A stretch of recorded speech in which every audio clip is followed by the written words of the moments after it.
Once again, the nth term test says that if we have an infinite series that is convergent, then the limit of the corresponding sequence a sub n is equal to 0. Now, we know that the converse of this statement is false, but the contrapositive of this statement right here is true. So we reverse this, and if we say that the limit of a sub n is not equal to 0, then the infinite series is not convergent or is divergent. So the contrapositive of this statement, positive of this statement, is if the limit of a sub n is not equal to 0, then the infinite series a sub n is divergent.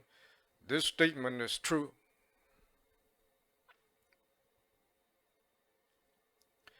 And here's an example. This infinite series here, this is a geometric series with common ratio of 1.2. And so we know that this infinite series diverges because it's an infinite series with common ratio greater than 1. And so we look at the a sub n right here. The sequence a sub n is 1.2 to the n. And now find the limit of a sub n.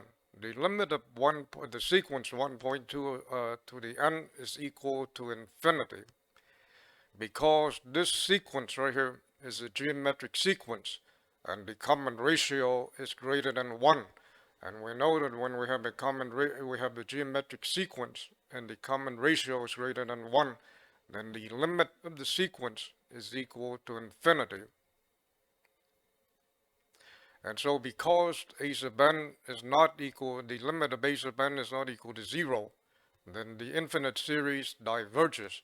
In this case, we know that this series, which is a geometric series, diverges because it's a geometric series and the common ratio is greater than 1. And recall that if we have a geometric series and the common ratio is greater than 1, then the series diverges. In this case, it diverges to infinity. So one more time, the contrapositives is this says that if the limit of a sub n is not equal to 0, then the series is divergent. And therefore, this is a very useful statement. So whenever we have an infinite series, the first thing we want to do is look at the sequence a sub n and see if it's equal to 0 or not. So if the limit of the sequence a sub n is not equal to 0, then we know that the series diverges, and we don't need to do any investigation of the series or not.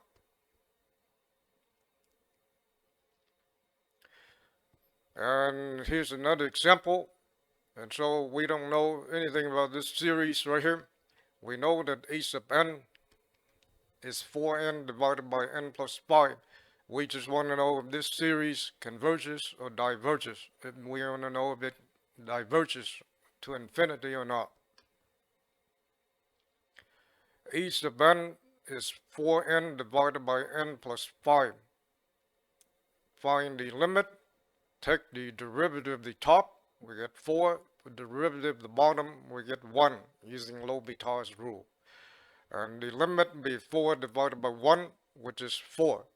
So for this infinite series of 4n divided by n plus 5, the limit of a sub n is not equal to 0. Since the limit of a sub n is not equal to 0, then we know that this series diverges. How do we know that it diverges to infinity? If we look at the sequence, this is a sequence of positive terms.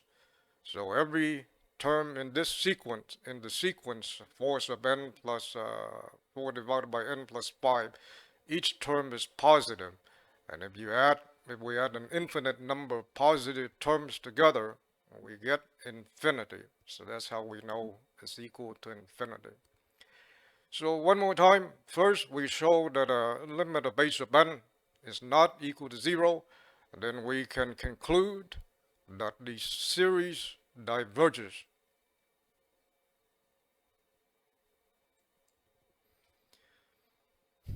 And here we have the series n squared divided by n squared plus 1.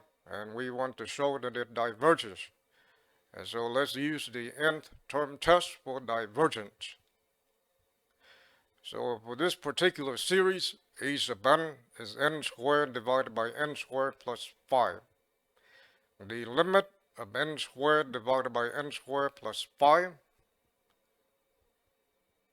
Take the derivative of the top, take the derivative of the bottom.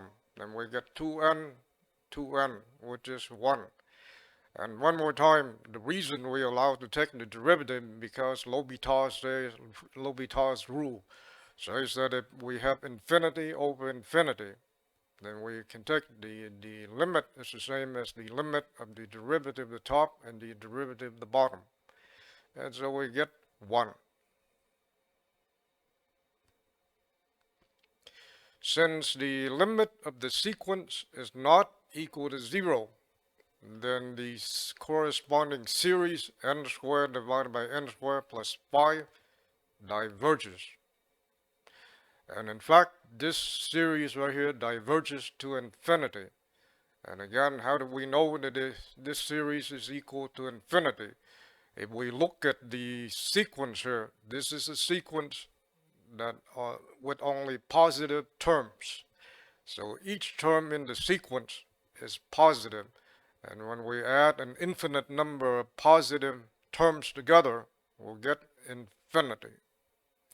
So one more time, we have shown that the limit, because the limit of a sub n is not equal to 0, this series right here diverges.